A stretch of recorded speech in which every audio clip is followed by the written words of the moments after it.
birkaç günde 1 litrelik viski içiyor. Ne yapacağım burada, evlendim, geldim, nasıl para kazanacağım, neler olacak filan derken biri önümde durdu, pantolonunu indirdi, lak diye işemeye başladı. Mesela burada Japon erkek arkadaşın olmadı mı? Oldu.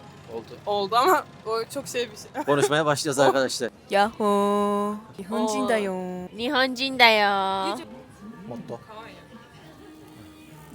예. Fukuoka'da çok zorlanmam nedeni %90 Türklerdi. Çok zor duruma düşürdüler beni. Net söylüyorum. Ben Kobe'ye geldikten sonra olabildiğince Türklerle iletişim kurmadım. Arkadaşım olabilir. Türklerin beni zor duruma soktuğu çok anlar oldu. Sen ne soracaksın? Bir soru var mı? Bak aniden seni göstereceğim. Yok. Tamam. Ona inanmıyorum gerçekten. Arkadaşlar yeni videoya hoş geldiniz. Osaka'dayız, Dotonbori'deyiz. Meşhur koşan adam, yok koşan adam arkada kaldı. İlerideyiz. Bugün bir konuğum var. Yenisey merhaba. Şöyle videoda elini sıkayım. Merhabalar, hoş geldin. Hoş bulduk. Konuğum, evet, bugün kendisini sadece sesini duyacağız. Dil, okul konuşacağız. Böyle sohbet, muhabbet, biraz podcast havasında Aynen. olacak. Konuşmayı seven bir arkadaşımız diye tahmin ediyorum. Öyle. Aniden utandım gerçi ama. Sıkıntı yok. Oy, şöyle bir oturayım, halledeceğiz. Yenisey. Yenisey yazıtlarından geliyor. Instagram adresini de koyacağım. Oradan da takip edersiniz. Kobe'de yaşıyor. Nasıl gidiyor Kobe yaşamı? Kobe yaşamı güzel gidiyor. 2 yıldır Kobe'deyim. Önce 2 yıl Fukuoka'da yaşamış. Ben Kobe'yi daha çok seviyorum. Bunu Tokyo'da da, Fukuoka'da da tanıştığım herkese hala söylüyorum. Kobe daha iyi diye. Kansai insanı daha rahat diyor konuşması. Kobe biraz avuç kadar bir yerde. Ben oraya bisikletle Japonya zamanı böyle küfrede inmiştim. Onun bir yokuşu vardı. Aşağı bir indim, böyle çok güzel bir manzara. Limanı Milan'ı görmüştüm. Yo. Dayı yavaş gel dayı.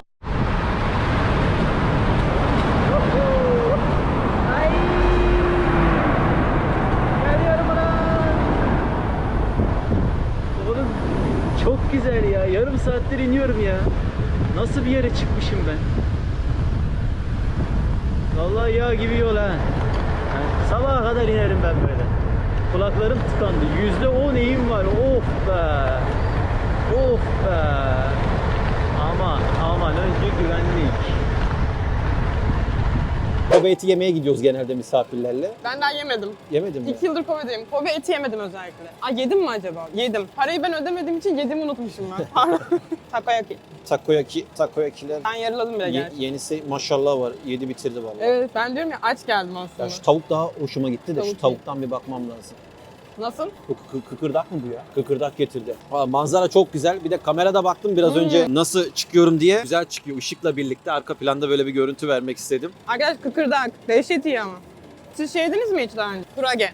Deniz anası. Deniz anası yemişimdir büyük ihtimalle. Onu yemişseniz de onu da sevmemişsinizdir siz. Bunu sevmediyseniz. Video çekmesem sorun değil, her şeyi yerim de boğazım pötür oluyor da. Kobe'de ne yapıyorsun Kobe'de? Şu an üniversite öncesi hazırlık okulundaydım. Üniversite öncesi hazırlıkta. Nisan'dan itibaren istediğim üniversiteye girdim. Giriyorum yani. Farklı bir konsepte video olacak. Üniversite hazırlık okulundaydım. Niye Japonya'ya geldiğinden başlayalım. Oo. Türklere genelde soruyorum. Kimisi anime seviyor, kimisi canım sıkıldım diyor geliyor, kimisi para kazanmak için geliyor. Sende hikaye ne? Ben ileride yayın evi kurmak istiyorum da. Yayın evi kurmak Evet, bunu istiyorsun. kendi kanalımda söylemedim bu arada. İlk defa burada söylüyorum. Yayın evi. Evet. Güzel.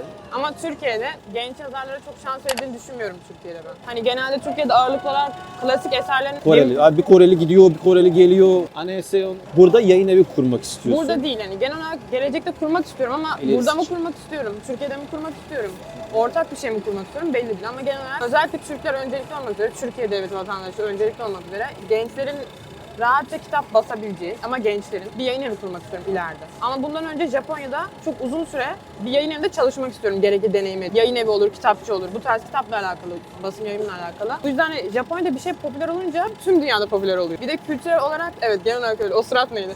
Bir de kültürel olarak Japonya, Amerika ve Avrupa'ya göre daha çok hoşuma gidiyor benim Asya ülkeleri. O yüzden Japonya'ya geldim. Bir de tabii ki manga, anime kültürünün de etkisi var Ben tabii. dinliyorum. Bende 3 kulak var da. Anladım. Manga anime kültürünün de etkisi var tabii. Hajime Isayama gibi sevdiğim mangakalar vardı.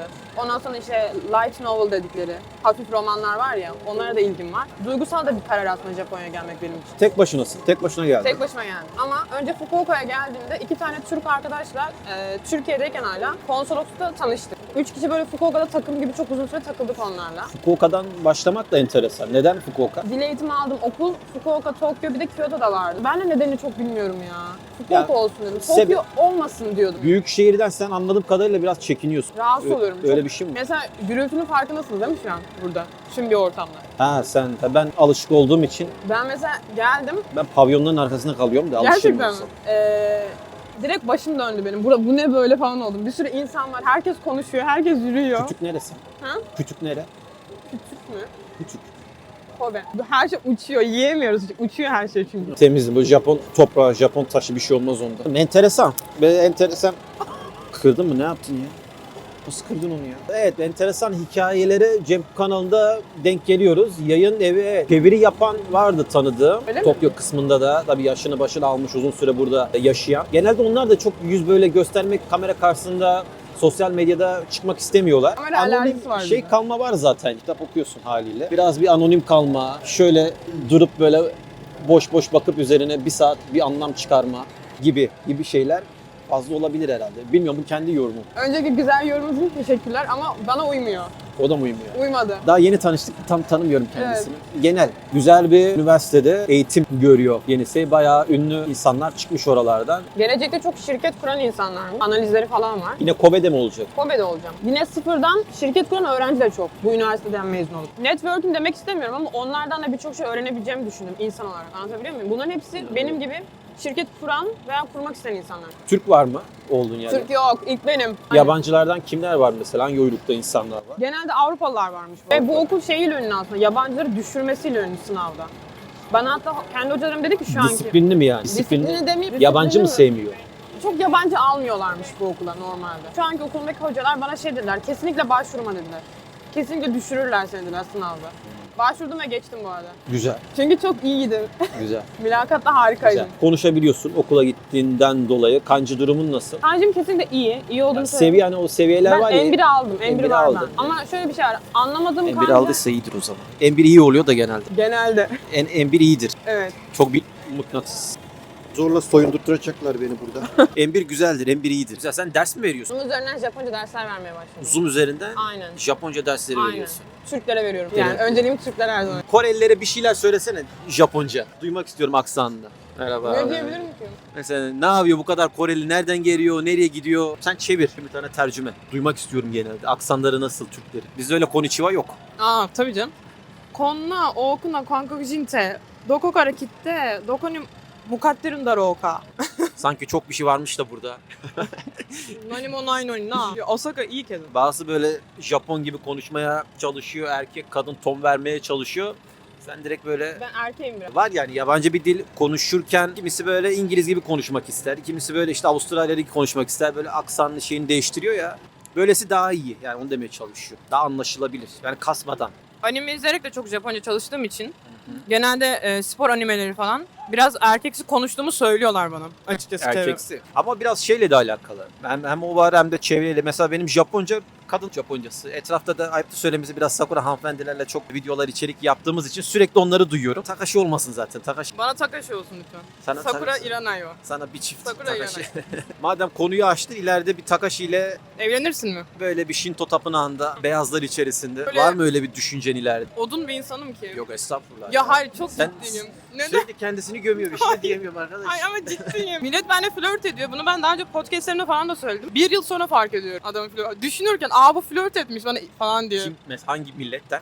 Japonya. Japon mu? Ay, Açık açık konuşmuyor mu Japon? Açık açık Hani yani sen Japonca niye? şimdi şöyle bir şey. Ne diyorlar mesela? Japon bir Takashi geliyor. Ne Takashi diyor, nasıl? vardı bu arada aralarında harbiden. Takashi yani Ben, nokta ben, atış. ben bilirim artık. İnsan sarrafı oldum ben. Evet harbiden. Hayır genelde direkt zaten sevgilin var mı diye soruyorlar ya. Ben bunu hani ama böyle mesela kadınlar sormuyor tabii. Çok Bu çok dolaylı yoldan sormuş. ama ama hayır bu genel bir soru değil midir? Ben mesela size tanıştım. Cem Kun siz evliydiniz değil mi diye sordum değil mi direkt? Bu normal bir soru. Karşıdaki kişi bir ilişkide mi değil mi diye sormak. O Evet. yüzden Yani başın bağlı. başınız bağlısın. O yüzden karşı taraf bana sevgilin var mı diye sorunca bu beni beğenmiş, bana yürüyor diye düşünmüyorum otomatik. Merak ediyor diye düşünüyorum. Yok diyorum veya var diyorum işte. Bu şekilde. Ama şimdi bak Ben çok safım bana gireyim mi o konulara? girin.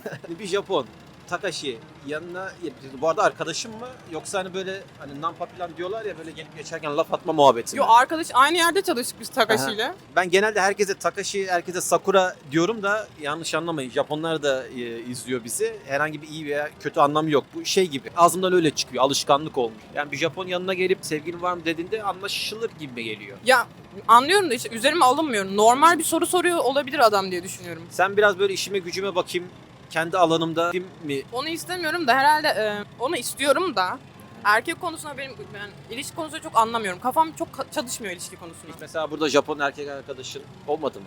Oldu.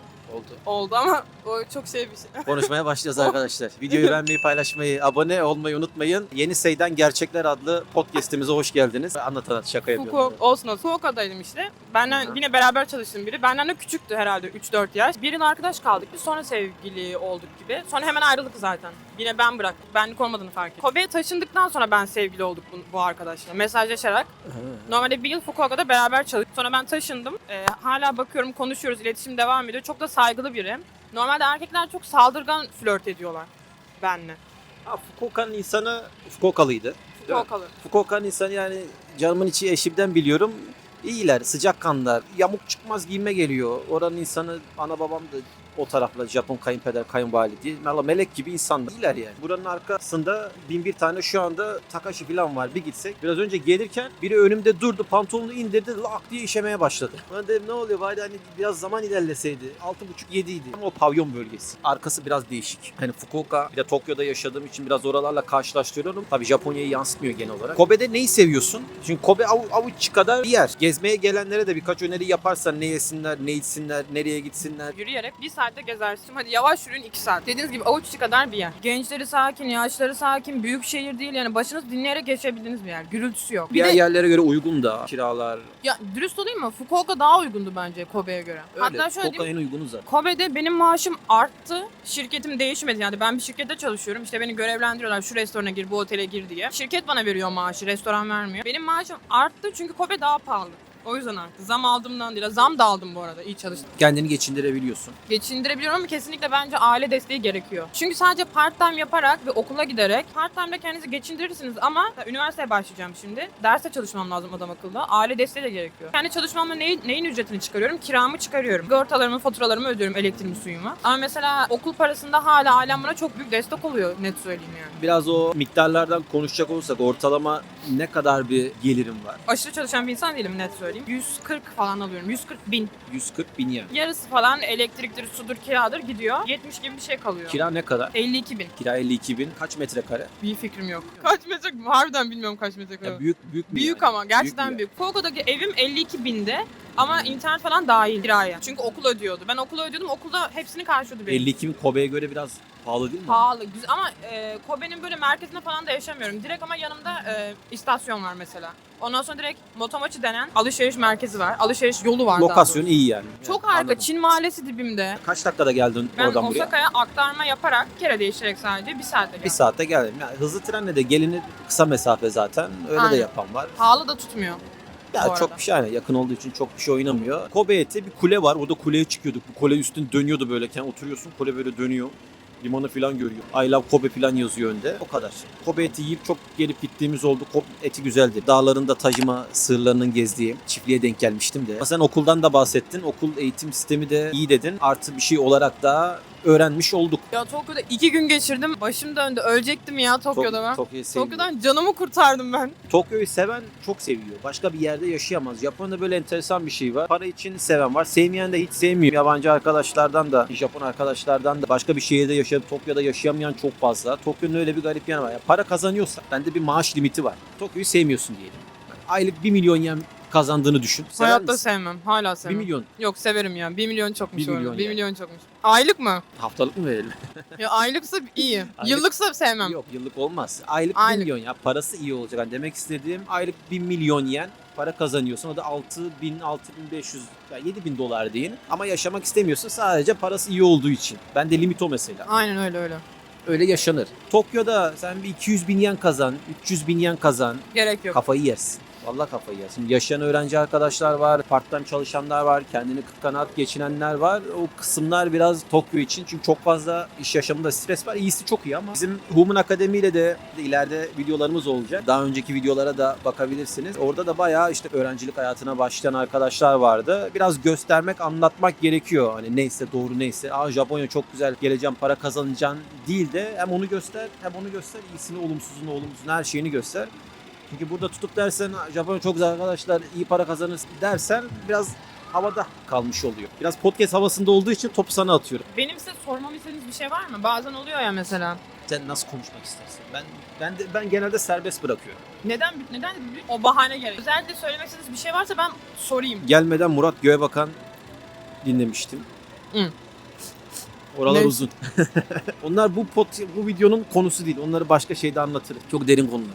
Öyle mi? Japonya'nın insanın yaşamından götürdüğü ta Japonya'da oralara girersek çıkamayız ama yenisek. İyi misiniz Cemkun? Yok iyi. Bir şeyiniz yok değil mi? Ya şimdi burada arkadaşlık bak. Benim ne gözlemim var biliyor musun? Kendi düşünceni de söyleyebiliriz. Burada yaşayan bir yabancı olarak hep insan böyle bir arafta kalıyor. Doğru. Yabancı olarak. Çünkü arkadaşlık ilişkileri yani ne kadar etrafımızda Japon olsa da arkadaşlık olsa da ben hiçbir Japonla kendi ülkemdeki arkadaşlar gibi böyle içten konuşma yapamıyorum. Yapsam bile hep böyle havada kalıyor. Yani ne beni anladığını hissediyorum. İstediğin kadar Japonca konuş, farklı bir dil konuş. Aklına gelecek her dili konuş. Bir de algımı bozdu arkadaki abla da. Algım çok çabuk dağıldı. Azıcık değil mi? Kaplan desenli pantolonuyla binden önümde durunca Güzel duruyor ama. böyle yüzeysel olunca bir yerden sonra her şey böyle sana saçma gelmeye başlıyor. Ulan ne kadar tamam evlisin, bir yaşamın var, düzenin var, para kazanıyorsun da olsa öyle bir hep böyle bir eksik bir şeymiş. Yani eksik bir şey mi var tarzında şeyler çıkıyor özellikle Japonya'da. Bak bu zannetmiyorum Avrupa'da çıkacak, Amerika'da çıkacak. Bence böyle bir şey çok yok. Şimdi Japonya anlatabildim mi? Ben neysem videolarda işte olabildiğince zaten böyle serbest bırakmaya çalışıyorum. Sohbet, muhabbet biraz doğal akıştan ilerliyorum. Japonla ileriki bölümlerde de videolar gelecek. Hep o şu arıyor insan şunu arıyor. Gel Sakura şöyle bir oturalım, iki muhabbet yapalım. Neymiş bu Takashi'lerin dertleri şeklinde. İstediğin kadar konuş o geçmiyor. Baştan girdin yani anlatmak istediğin bir şey var anlatamıyorsun şeyini. Aklına bir anda bu geldi. Biraz bir gördünüz mü bir kafa dengelik var. Ona bağlıyım. Teşekkür ederim. Bu işte yani. Demek istedim mi? Şimdi hangi Japon, hangi Sakura ya da Takashi böyle bir muhabbet yapacak? Yapmaz ki böyle. Ne diyecek? Ne yapıyorsun? İşin nasıl gidiyor? Vesaire. Böyle bir yalandan gülmen. Düşün. Sana çikolata getirenlerin çok olsun. Tatame. Otame neydi? Onu bilmiyorum. Onu ilk Otam- defa duydum. Honne. İçinde olan ses yani. Hon ve ne ses yani. Bir asıl bir de ses kaynısına honne. İçindeki ses. Bir de tatemae. Tate inşa etmek. Mae de dış. Ön demek ya. Yani Japonların içi ve dışının çok ayrı olmasıyla alakalı bir söz yani. Tatemae. Sebebi ne sence? Sert eğitim sistemi olmasını ve genel olarak duygusal açılardan hani birbirleriyle konuşmamalarına bağlıyor. Geçen ne oldu biliyor musunuz? Bir olay anlatabilir miyim izninizle? Yüksek müsaadenizle bir şey Tabii anlatacağım. tabii. Geçen Kanal senin istediğin gibi anlat. Geçen osechi yapıyorduk. Osechi işte bu yılbaşında bento hazırlıyorsunuz. Yılbaşına özel bentolar osechi deniyor. Ben de çalışıyorum. Benim üst rütbem var Takimoto diye. Kanalımda sürekli bahsediyorum Takimoto'ya. Aşığım çünkü. O kadar severim ki Takimoto'yu ben. Aşığım. Takimoto. Kim o? Benim üst rütbem iş yerinde. Ha bir kişi mi anlamadım. Aynen kişi bir insan. Takimoto diye bir üst rütbem var iş yerinde. Şey mi bir Takashi gibiymişim anlamadım. Aynen Takashi gibi ama sevgilim falan değil. Ha. Benden bayağı büyük biri. Çok bak mikrofonda çok gürültü var da tam anlamıyorum. Öyle mi? Benden bayağı büyük biri. Sevdiğim için ve saygı duyduğum için aşığım diye şaka yapıyorum. Ha tatlı bir Japon Takashi. Aynen. Emlakçıymış kendisi. Şu an restoranda çalışıyor garson olarak. Emlakçı da bırakmış. Düşün yani çok fazla emlakçının alacağı maaşla garson alacağı maaş çok farklı değil mi? Neden bıraktınız dedim. Tatemaesi kendine kurduğu o dış şey onu kendi kaldıramamış. Anlatabiliyor muyum? Mesela emlakçı olunca diyor ki müşterilere yalan söylemek zorundayım diyor. Sadece bir evin iyi yanlarını göstermek zorundayım. Yani o tatamayı kurmak zorunda. Yapamamış, bırakmış mesela. Ve bunu olayı bize anlattı. Neler konuştuk şimdi? Az önce içinizden geçenleri anlattınız değil mi bana? Çok Tam normal bir anlatamasam şekilde. da. Ya ben anladım. Ama daha ne zaman tanıştık? 2 saat önce tanıştık değil mi? Ve konuşabiliyorsunuz benimle bunu mesela. Yani Ama- ben hiçbir Japon'a böyle konuşmuyordum yani. Aynen. Böyle Mesela- rahatsız değilim yani. Bu Japon arkadaş bir yıldır tanıyorum ben bu adamı. Bu olayı anlatmak için önce benden izin aldı. Sana biraz karanlık bir konu anlatabilir miyim diye benden izin aldı önce. Hani beni sıkmak istemiyor. Japonlarda bu var. Hani acı çektikleri şeyleri anlatmaktan çekiniyorlar. Çünkü karşı tarafı sıkmak istemiyorlar. Hatta bunun için şöyle diyorlar. Kimoy. Negatif düşünceleri paylaşınca bu onlar için kimoy. Yani rahatsız edici bir şey oluyor. Onların algısına göre. Düşünüldüğünde Japonlara da hak veriyorsun. Coğrafya kadardır öyle büyümüş. İşte ana babasından yeteri kadar sevgi görme işinden tutun da yesen ye afiyet olsun. Zaten Japonya genel olarak tarihte de böyle hep kapalı. Hep kapalı.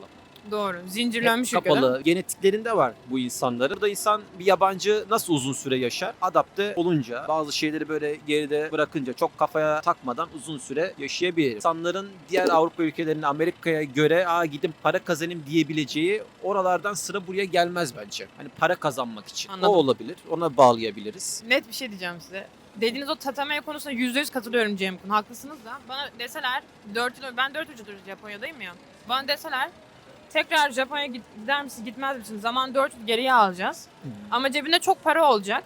Dehşet para olacak. Seni Avrupa Amerika'ya gönderirim. Ben yine aynı maddi durumda o kadar param olmadığı halde yani bana verecekleri para kadar yine Japonya'yı seçerim. Çünkü ben gerçekten Fukuoka'da dehşet zorlandım. Dürüst bir şey söyleyebilir miyim? Bu biraz olumsuz algılanacak ama Yok sen ya istediğin gibi konuş. Fukuoka'da çok zorlanmam nedeni %90 Türklerdi. Çok zor duruma düşürdüler beni. Net söylüyorum. Ben Kobe'ye geldikten sonra olabildiğince Türklerle iletişim kurmadım. Arkadaşım olabilir. Türklerin beni zor duruma soktuğu çok anlar oldu ama şimdi bile ben onları hala seviyorum. Hala mesajlaştığım insanlar. Artık onlara karşı nasıl bir tutum sergilemem gerektiğini biliyorum. Arada fark var. Ya Japonya'da işte Türklerin kendi aralarında böyle güzel bir topluluk oluşturamamasının çok iyi insanlar var arkadaşlar. Çok iyi, gerçekten çok iyi insanlar var. Kanalıma gelen konuk olanları da görüyorsunuz zaten kendi halinde. İşte hoca da, profesör de var, yazılımcı da var, evli olan da var. Ama işte Yenisey'in başına gelen arkadaşların da bazı çıkardığı sorunlar var.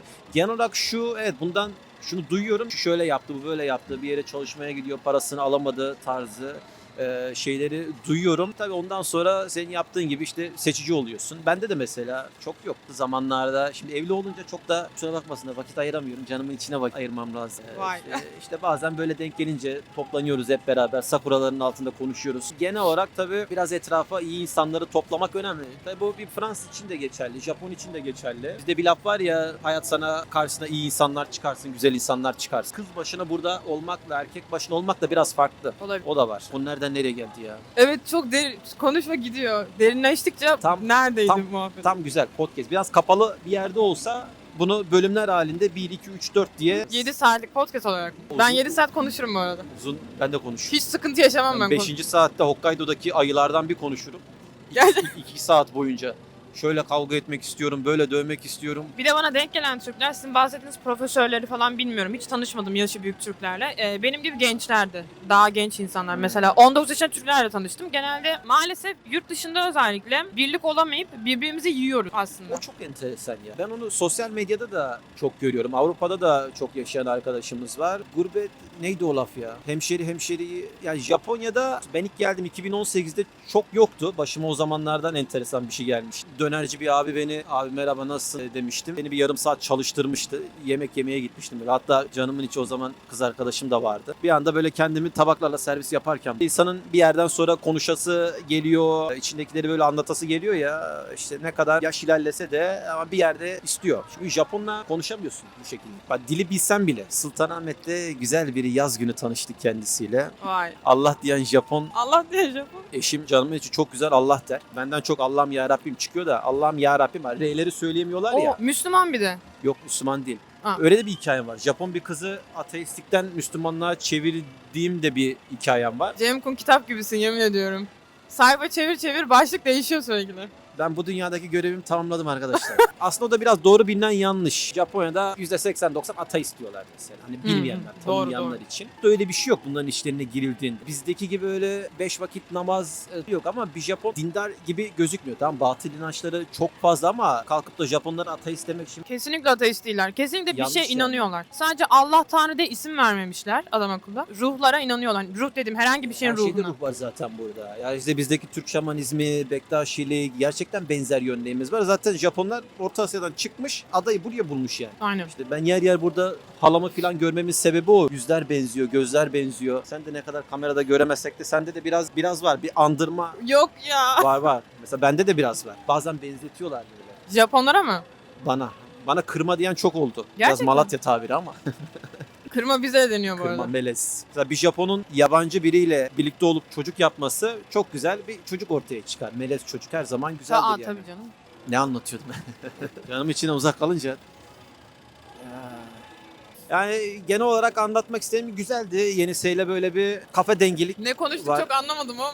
Benim- Ne konuştuk biz? Ben biraz bunu seviyorum. Konudan konuya atlayıp farklı şeyler anlatmayı seviyorum. Konuya bağlı kalmadan konuşmayı seviyorum. Çikolata var ya. Çikolata. Yenise'yi de takip edin arkadaşlar. Instagram'dan DM'den ulaşırlar değil mi sana? Aynen. Ulaşır, YouTube'da ulaşır. var. Ha, YouTube'da tabii. YouTube'un Vloglar da çekiyorum. açıklama kısmına koyacağım. Japonca zaten M1 almış. M1 alandan korkmayın arkadaşlar. Hükümet gibi kadın deriz ya. M1 alanın başına bir iş gelmez. İnşallah hayallerini gerçekleştirirsin burada. İnşallah hep birlikte. İnşallah. Bir Sakura yayın evi. Sakura Takashi konuşması olacak zannettim. Allah'ım yine Takashi'ye dönmeyelim lütfen. Ağlayacağım şimdi. Ama güzel olur. Sakura yayın evi kulağa hoş geliyor yani. Türkçe yaparım ya. Yaratıcı mı olsun? Ya benim adım bile Yenise. Yenise yazıtlarından geliyor. Yenise yazıtları. Milli bir şey yaparım ben adı ya. Ha, milli bir şey. Düşünün Onu, bak. onu daha sonra düşünürüz. Evet. Bulursanız onu yapacağım Cem. Daha sonra düşünürüz. Yorumlara yazın arkadaşlar. Aynı zamanda Türklere ders veriyorsunuz Zoom üzerinden. Aynen. Ulaşmak isterseniz, Japonca ders almak isterseniz yazın arkadaşlar. Aksanı da güzel gerçekten. Umarım Teşekkür ederim. istediklerini yaparsın. oldum. Aslında benim böyle bir Yamazaki vaktim geldi ya. Yamazaki. Ben bunu yiyemedim ya. Abi öyle bir soğuk ki yani insanın her yeri donuyor burada. Yenise ile birlikte çıktık biraz içimiz kanımız her şey ısınsın diye keskin bir soğuk var. Akşamı güzel ama ya. Akşam güzel. Var mı Kobe'de böyle bir yer? Sandomya var ya Kobe'de de. Ha, sanmıyorum. Bu kadar büyük değil ama. Çin mahallenin olsun ya. Orada biraz da cıvıl cıvıl. Çin Marşı 5-6'da bitiyor. Ya bura baksana her yerden ayrı bir şey çıkıyor. Bak solumuzdaki yere bak. 9 katlı bir yer. Oo. Bak katana matana diyor ya. Ben böyle değişik binaların içlerine girmeyi seviyorum da. Var mı orası acaba? Shabu shabu, suki, yakitabe. Tabe hodai ya. Yiyebildiğin kadar ye. Yakitabe hodai. Ne oldu ablam bir yere yatmış mı bir şey oluyor. Bak bir şey dikkatini çektik mi? Ne kadar turistik bir yerde olsa büyük bir gürültü yok. Evet doğru yok. Gelenlerin genelde şaşırdığı, çıkardığı ilginç gözlemlerden turistler bile bir şekilde buraya adapte oluyor. Etraf biraz kirli ama temizliyorlar. Ama Kobe çok temiz diyor. Ben ne zaman Kobe'ye gitsem Kobe'nin o Çin mahallesi falan ayrı tutabiliriz ama geri kalan yerler genelde temiz. Ama mesela benim hayatımda aşkta Çin dişimi. Çok Çin hakkında kötü bir şey diyesim gelmedi. En iyi arkadaşım Çinli. Aynı iyi arkadaş. Şimdi milyar insan olduğu için illa iyi birisine denk geliyorsun yani. Sevince onun tüm kültürünü, ülkesini, ırkını seviyorum. Hayatta mesela nasıl Türkiye'ye laf söyletmiyorsam Çin'e de söyletmiyorum. Öyle oldum biliyor musunuz? Çok garip. Güzel güzel hayırlısı olsun. Yamazaki'ye doğru gitmek istiyorum, ısınmak istiyorum da. Yenisi mezun olacak, konuşma yapacak da çok da hasta etmek istemiyorum. Keskin bir soğuk var. Ne konuşacak? Soji görevinde. Önce Soji görevindeki kişi yani gönderme konuşması yapacak. Mezun olanlara bundan sonraki hayatınızda da başarılar. Lütfen üniversite geçince elinizden geleni yapmaya devam edin. Hocalarla yaşadığımız sorunlar. Yani Japonca söyle. Dedi. 例えば先生の名前は言わずにあだ名使って言っちゃいます。例えばね、先生の名前はさくらちゃんにしようか。さくら先生となんか意見も何度も合わなかったこともあったし、なんか意見は違ったこともちょっと忘れてしまったかもな。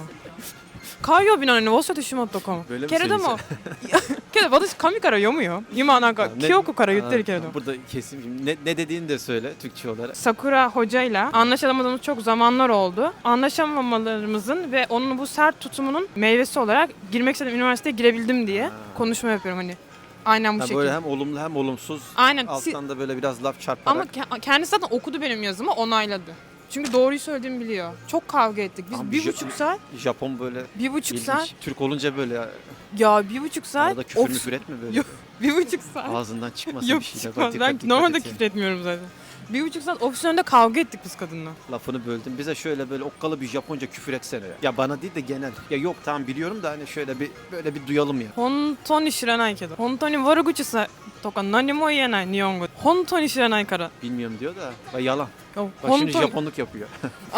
no マジで知らないから bir şey söyle ya. harbiden bilmiyorum Japonca küfür Allah Allah. yemin ederim Ne baka filan da mı yok ya? kuso Kusa mı ya? kuso Kusayı. kuso Ben yara gözüm kapalı söylüyorum. kusayı. ondan sonra taco arkadaşlar taco hem ahtapot demek hem de aptal demek Japonca. Japonya böyle bir yer işte. Anca salak, aptal tarzı şeyler çıkıyor. Bir de Cemkun. Benim etrafımdaki Japonlar hep efendi gençler. O yüzden gerçekten Japonca küfür öğrendim. Bir aptal demeyi biliyorum. Aho gibi. Onlar çok klasik. Özür dilerim.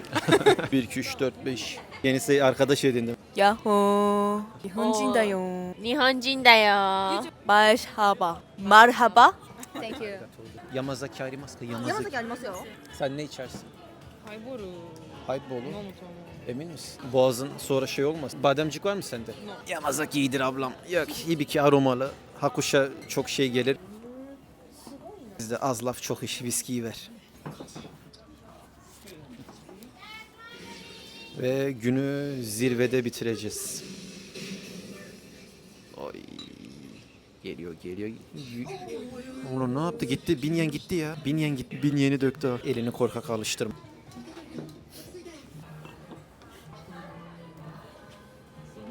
Motto. Yeah. Yaşa. Yenisi gel. Gel Yenisi. Sevdiğim bir Japon viskisiyle tamamlayacağız. Kendisi de bir viski soda aldı. Viski soda değil mi? Viski soda. Highball diye geçiyor. Highball da güzeldir. Highball da güzeldir. Kanpai. Kanpai. Şerefinize arkadaşlar. Afiyet olsun. Ha, viski buzsuz. Viskiyi buzsuz içmek lazım. Özellikle Yamazaki'yi buzsuz içeceksin ki onu ciğerlerinde hissedesin. Sana bir şey söyleyeyim. İlk geldiğim zamanlar Japonya'ya ben birkaç günde 1 litrelik viski içiyorum. Don Quixote'den alıyordum 700 yen. Ne yapacağım burada, evlendim, geldim, nasıl para kazanacağım, neler olacak filan derken ilk benim birkaç ayım biraz stresli geçti. O kadar. Daha anlatmam. Onu devam. Gelen Türkler genelde bir tur alkolik oluyor Japonya önce birkaç ay alkolik yaşıyorlar. Çok samimi diyorum. Neden acaba? Genelde beklediğin gibi olmuyor. Para kazanmaya çalışıyorsun. Eş, dost, kimisi Sakura derdinde, kimisi Takashi derdinde, her şey böyle kolay olacak sanıyorsun. İşte Japonya böyle dışarıdan gözüktüğü gibiymiş bir algı var ama valla benim tanıdığım insanlar genelde ilk başlarda, kendimden de örnek vereyim. Bir de ben kimseden hiçbir şekilde yardım almadan her şeyi kendi başıma da hallettiğim için ilk başlarım öyleydi. O çok stresliydi ya.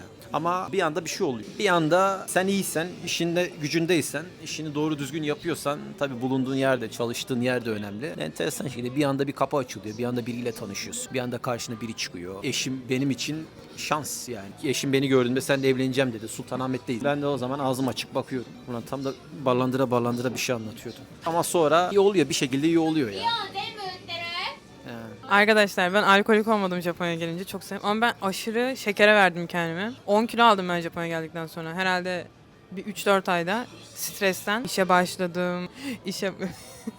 İşe başladım. Senin burada zorlandığın ne var? 2 ay ben iş bulamadım. En üst seviye Japonca ile başladım direkt aslında. Direkt bana izin çıktı çalışmak için. En üst seviyede tam orta seviye oluyor. İş bulamadım. Çünkü ben hep kitapçılarda iş aradım. Ama kitapçılar işe girmek için son seviye Japonca istiyorlar. Bu yüzden hiç istemediğim bir şekilde İtalyan restoranına girdim çalışmak için. Ve benim için çok büyük bir şoktu. Hani kitapçı hayaliyle girip İtalyan restoranına çalışmak. Ve o beni zorladı mesela. Açıkçası. O bana psikolojik şey yaptı. Kariyer düşmüş gibi hissettim kendimi. Anlatabiliyor muyum? Ayrı şekilde hani şu anda da restoranda çalışıyorum arkadaşlar. Çin restoranında. Restoranda çalışmayı hor gördüğümden değil garson. Onu demeye çalışmıyorum ama hayal kurduğum şey olmadığı için Cemgun transa geçti bu arada beni dinlerken. Bir yana anime izliyor. 3 kulak var da bende. Ben öyleyim ya. Eşim bana bir şey anlatırken de sen beni dinlemiyor musun der. Ama o esnada kafamda 88 tane şey olduğu için benim hayatım böyle. Doğa doğmaz da böyleymişim yani. Ama ayağıma bir şey düşürdü ablam. Ayağıma bir şey düşürdü. Acaba Cemgun'un benden istediği cevapları verebiliyor muyum diye endişe ediyorum. Yok sorun dedi ya. Ben de dedim sana, kamera kapalıyken de dedim. Çok öyle bir zorlama, böyle akışına bıraktım mı zaten konuşmak istediğin her şeyi bir şekilde konuşuyor. Şunu konuşalım diye dikkat ettiysen hiç öyle şey yok. Farklı. Zaten konu konuyu açıyor. Var mı böyle etrafta derdini anlatacağın bir Japon? Dürüst olayım mı? Dürüst. Var. Hep bunu söylüyorsun da hiç Var. dürüst olmuyor musun genelde söylerken? Hep dürüst oluyorum. Var. Ama bazen sizin dediğiniz bir şey ters bir şey diyecek gibi oluyorum da utanıyorum o yüzden. Ondan diyorum dürüst olayım mı diye. Ben dürüst oluyorum. Benim çevremde içimi dökebildiğim Japonlar var açık. Var mı? Anlaşabiliyorum. Ama benim yaşlarımdaki kişiler. Belki hani yaşla da alakası vardır. Mesela siz benden büyüksünüz ya. Sizin iletişim halinde olduğunuz Japonlar sizin yaşlarınızda insanlar. Onlar daha katı insan olabilirler o yüzden. Hani daha söyleyemiyor olabilir. Ama mesela benim yaş grubundaki insanlar Batı kültürle de büyümüş insanlar ya biraz hani. O çok önemli. Anlatabiliyor muyum? O çok yüzden önemli. daha özgür ifade edebiliyorlar kendini. Yurt dışı görmüş, gitmiş, oralardan bir şeyler kapmış, Japon'la anlaşmak daha iyi oluyor. Eşim de öyle. Şimdi işte İspanya'ya götürdüm balayını, İtalya'ya gittik. Biz burada yaşayalım dedik. Baktı herkes el ele kol kola birbirini şey yapıyor, öpüyor. İspanya'da yaşayalım. Güzel. Benim de öyle bir yaşama düşüncem var İspanya'da da. Bakalım. eşimle zaten Japon pasaportu var. Bir vize alabilirsem bir kafamda var baştan sona böyle bir Avrupa. Ha, gezmek için Tabii, gitmek tabii, istiyorsun. Yaz, yani bir yaşamak istediğim yer olursa bilmiyorum hepsini gezmem lazım da böyle bir İspanya'ya daha yakınım. O Şu da an- biraz futbolla alakalı ya aslında. Ondan Biraz futbolla alakalı. o zaman sosyal medyada Türkiye İspanya muhabbeti oldu biliyorsunuz. Bir ara benim İspanyolca öğrendiğim bir dönem vardı otelde. Unuttum tabii. Her gelenden böyle bir kelime falan alıyordum. İtalyanca falan öğreniyordum bazılarından. Kumburgaz'da dağın başında 4 sene turizm otelcilik okuluna gidince böyle mapusa düşmüşsün gibi oluyor var ya. Her gün böyle defter, kitap, şair olasın geliyor. Dağın başında düşün. 4 sene boyunca dağın başında teçhizatla okula gidiyorsun. Orası seni ya iyi bir yere sürüklüyor ya kötü bir yere sürüklüyor. Zaten bizden sonra okulu da kapattılar, yıktılar. Dayanamadılar. İyi arkadaşlıklar da edindim. Varla görüştüm de vardı. Böyle nereden nereye geldim arkadaş ya. Enteresan bir video oluyor arkadaşlar. Yani arkada böyle bir dış ses varmış gibi. Benim kafamda biri varmış gibi arkada biri konuşuyor. Ben böyle tek başıma bir orada biri konuşuyor, bir orada biri konuşuyor. Eşim beni Tokyo Ruh ve Sinir hastalıklarında 3 gün sonra böyle videonun sonunda ziyarete geliyor. Cem Kun falan diyor. Yeter kalk diyor. O yüzden arada elimi sokuyorum zaten yalnız değil diye göstermek için. Sıkıntı yok. Ben eşimi de göstermediğim için işte o 100.000 abone sonrasında falan gelecek. Bazı video altlarında yorumlarda şu var. Bunun gerçek eşi yok. Kendi sesini değiştirerek kendisine eş yaratmış diyenler de vardı. Gerçekten mi? Öyle- Ciddi bu. Öyle yorumlar da görmüştüm. O kadar yeteneğim yok arkadaşlar. Vay be. Yani otelde çalıştınız bir dönem öyle mi? Benim hayatım hep otelde geçti. Ben de otelde çalıştım. Otelde yaşadım. Fukuoka'dayken. Otel çok harika eğlenceli oluyor bu arada. Garip bir şekilde. İş çok zor ama orada kurduğunuz insan ilişkileri çok iyi oluyor. Hani beraber çalıştığınız insanlar. Yani de yabancılar çalışıyor. Değil mi? Ağırlıklı Aynen olarak. öyle. Parası nasıldı Fukuoka'da? Saatlik ücret. Fukuoka'da bana şirketim 1200 ödüyordu saatlik. Zamlı hali 1200'dü. Kobe'deki şirketim 1300'den 1400'e çıkardı saat. Yani tabii Japonya standartlarına göre böyle 7 dolar, 8 dolar saatlik ücret az aslında bakıldığında. Evet. Ama iyi alıyorum aslında. Yine asgari ücretten yüksek alıyorum aslında. Yani tam burada olabilir de hani insanların o Japonya'daki o hani fazla para kazanacağım. Aa. Şimdi düşünsene 8 saat çalışıyorsun. 60 dolar falan gelir yani. Olabilir. 11 bin, 12 bin. Saat başı kazanç genelde oluyor da işte o da biraz Japonya standartlarına göre bence işte o 1 milyon yen konuştuk ya ilk başta. Hani 1 milyon yen kazanayım varsın stres olsun. Burada 300 bin yen kazan. Bir de bu stresi çek olmaz. Sürüyor ama 1 milyon yen yani 1 milyon yen 1 milyon yen yani. Bayağı mutlu. 1 milyon yen. Tokyo'da düşünsene. Yani 20-30 metrekare bir yerdesin. 300 bin yen maaş alıyorsun. Kafadan zaten yarısı kiraya gitti. Bak yarısı. Yarısı değil mi? Gider yani. Özellikle böyle merkezi bir yerdeyse. Tokyo'da kiralar nasıl? Ben merkez dışındayım. Bir buçuk saat yolum var. Ben 90 bin yen veriyorum mesela. 90 bin yen kira mı veriyorsunuz? Çok dehşet fazlaymış bu arada. Merkezde benim evin aynısını tutmuş olsan 200-250 bin yen minimum aşağısında değildir. Kira. Kira tabii kira. Çok korkunç. Ya yukarı paralar ya. Burada 10 metrekarede yaşayanlar 50 bin yen veriyor. Tokyo'da o skala, o makas açıklığı çok fazla. Evet ya otel de pahalıydı Tokyo'da bu arada. 3 yıldızlı otelde kaldım ben. 20 bindi bir geceliği ya. Herhangi bir yerine git, kırsaldan tut oradan buradan. Biz Nikko'ya gittik, gecelik 300-350 dolar para verdik yani.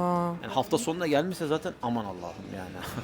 Hafta sonu 2 katı falan. O yüzden gelirseniz rezervasyonlarınızı böyle aylar öncesinden yapın. Hafta sonu otelde kalmazsanız çok kâr edersiniz arkadaşlar. Apa otel tarzı günlük böyle 10 bin yen, 15 bin yene otel bulunabilir. Ama istasyona yakın bulmak lazım. İşte Shinjuku istasyona yakın olacaksın, Tokyo istasyona yakın olacaksın. Oralar biraz önemli. Bir de çok daha ucuz yerler de var. Siz daha iyi bilir. Böyle beraber ama ranzada uyuyorsunuz hiç tanımadığınız insanlarla.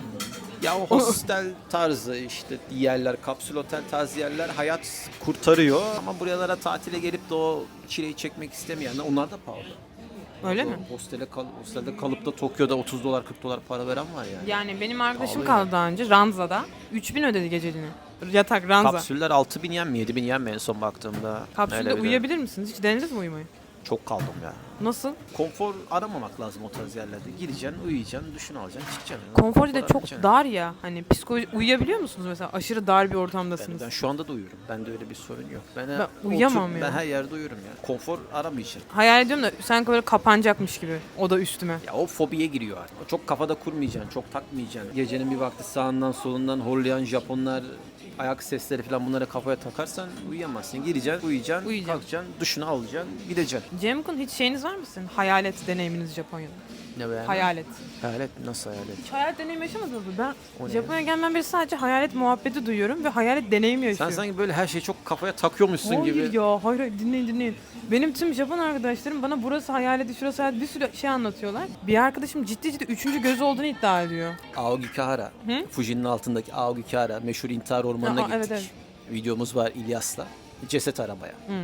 Video işte YouTube'da atıp içerik çekeceğiz. Girilmeyen bir yere girdik orada. Arıyoruz. Bizim arkadaş İlyas bir anda arıyor. Bir an orası böyle yumuşak. Şimdi volkanik de bir yer olduğu için basıyorsun şöyle oluyor. Basıyorsun şöyle oluyor. Gittik 1 saat gittik. 2 saat gittik. Ben halüsinasyonlar görmeye başladım. Şuradan biri gidiyor. Aa diyorum şuradan biri gidiyor. Şuradan birini gördüm. Binlerce kişi orada hayatını kaybetmiş yani. Kutsal da bir yer olduğu için Fuji.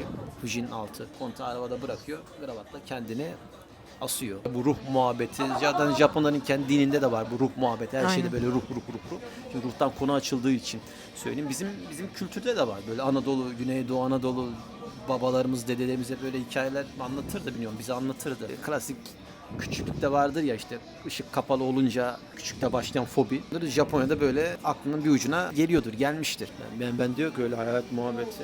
Gerçekten. Hiç daha önce duymadım bizim çevreyle alakalı. Bizim çevre genelde mühendis, çocuğu mocuğu olan gidiyoruz köpek seviyoruz. Kavun mavun götürüyoruz. 7000 yeni kavun alıyoruz böyle pahalı. Kendi yaşıtlarımız biraz düşük var. Sakura hanımefendiler falan geliyor. Hiç hayaletten hiç konuşmadık. Enteresan şekilde ben ilk kez senden böyle bir şey duyuyorum. O benim Takashi'ler de hayalet muhabbeti yapıyor arada. Onlar sana söyleyeyim, onlar seni korkutmaya çalışıyorlar. Niye? Aa deyip kollarına sarılayım diye mi? Korkutmaya çalışıyorlar. O Takashi'lere dikkat et. O Takashi'lere- Takashi'lerin şey değil yani onların. Tamam tamam. Hayalet yani. Onları şeye gönder. Aokigahara var ya.